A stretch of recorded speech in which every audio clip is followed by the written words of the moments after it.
प्रिय मुख्यमंत्रियों, अर्थव्यवस्था का पुनर्जीवन हमारी सामूहिक प्राथमिकता होनी चाहिए।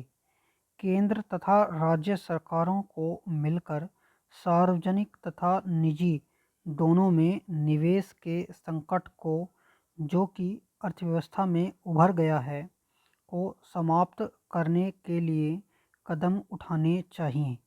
इसको केंद्र अवसंरचनात्मक विकास में बड़े पैमाने पर सार्वजनिक निवेश को सुप्रवाही करेगा। आप राजमार्ग तथा ग्रामीण सड़कों में हमारी ओर से की गई पहलों से पहले ही अवगत हैं। हमने रेलवे के कार्यकलापों में दीर्घावधि सुधार करने का भी निश्चय किया है। हमने अगले 5 वर्षों में खर्च करने के लिए 17,000 करोड़ रुपए की राशि की एक रेलवे सुरक्षा निधि की घोषणा की है। हम शीघ्र ही बहुत सी परियोजनाओं के जल्दी ही पूरा करने के लिए एक प्रमुख निवेश पैकेज जारी करने जा रहे हैं। कार्यक्रम कार्यान्वयन विभाग इस समय 461 परियोजनाओं को मॉनिटर कर रहा है, जिनकी लागत 100 करोड़ से भी अधिक है तथा गैर पूरा होने के विभिन्न चरणों पर है। उनमें से बहुत सी 10 वर्षों से कार्यान्वयनाधीन हैं। केंद्र ने इन परियोजनाओं में से 100 को अपने हाथ में लेने का प्रस्ताव किया है, जो शीघ्र ही पूरी की जा सकती हैं। इनके लिए आवश्यक निवेश उपयुक्त रूप से उपलब्ध कराया जाएगा।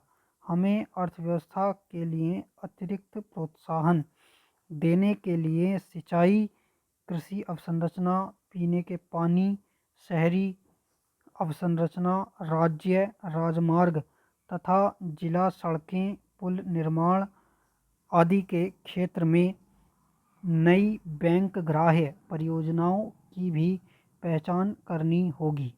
वित्तीय क्षेत्रकों व बहुस्तरीय एजेंसियों में पर्याप्त संसाधनों से यह संभव होना चाहिए कि उपयुक्त वित्तीय तंत्रों का आविष्कार किया जा सके तथा इन परियोजनाओं को बिना किसी अतिरिक्त राजकोषीय दबाव के कार्यान्वित किया जा सके।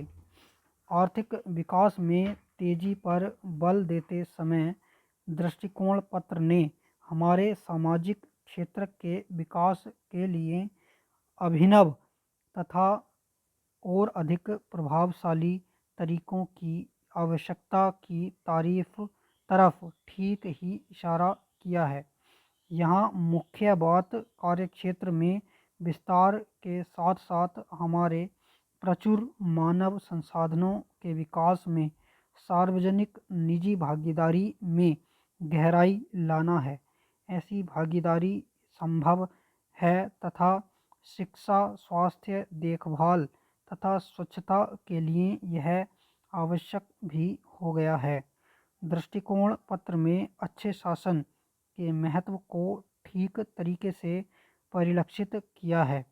हमने संस्थागत ढांचे को ऐसा बनाया है जो सभी आर्थिक क्रियाकलापों का मार्गदर्शन करता है। प्रिय मुख्यमंत्रियों, और वह लोगों को मूल सामाजिक एवं आर्थिक सेवाएं प्रदान करता है, जिसकी बहुत अरसे तक उपेक्षा की है।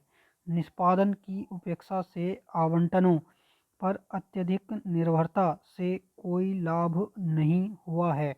परिणामों के लिए कार्यपालिका का होना आवश्यक है, न कि बजटीय लक्ष्यों की प्राप्ति।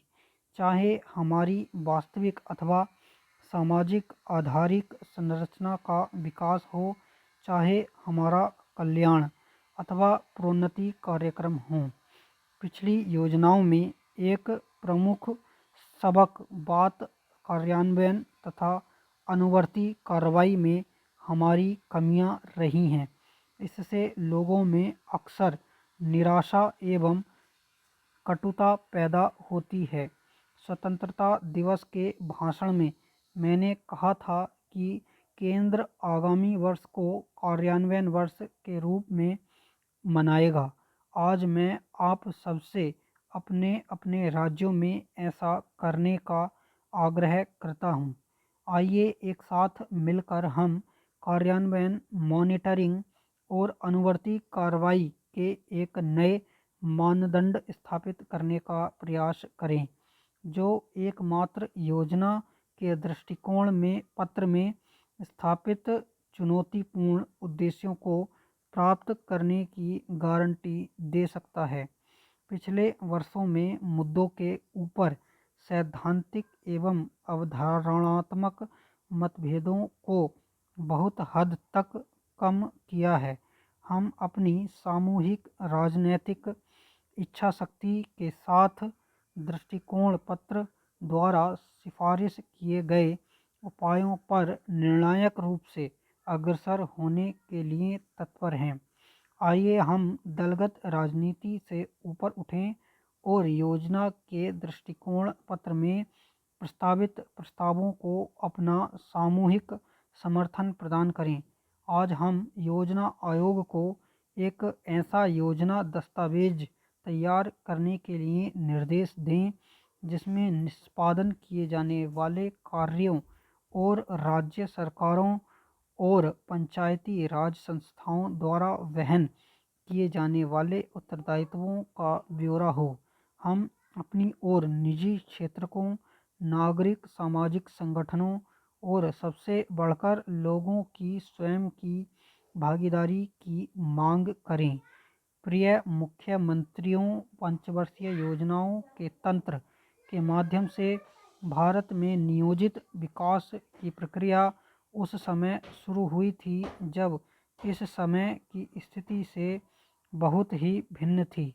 यह स्वाभाविक था कि केंद्र सरकार के अभिकरणों के माध्यम से राज्य क्षेत्रक देश के आर्थिक और सामाजिक विकास के प्राय प्रत्येक क्षेत्र में महत्वपूर्ण भूमिका निभाएं।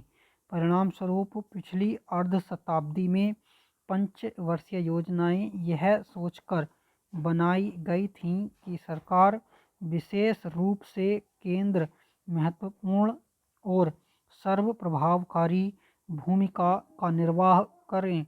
भारत आज विशाल रूप से एक भिन्न देश है।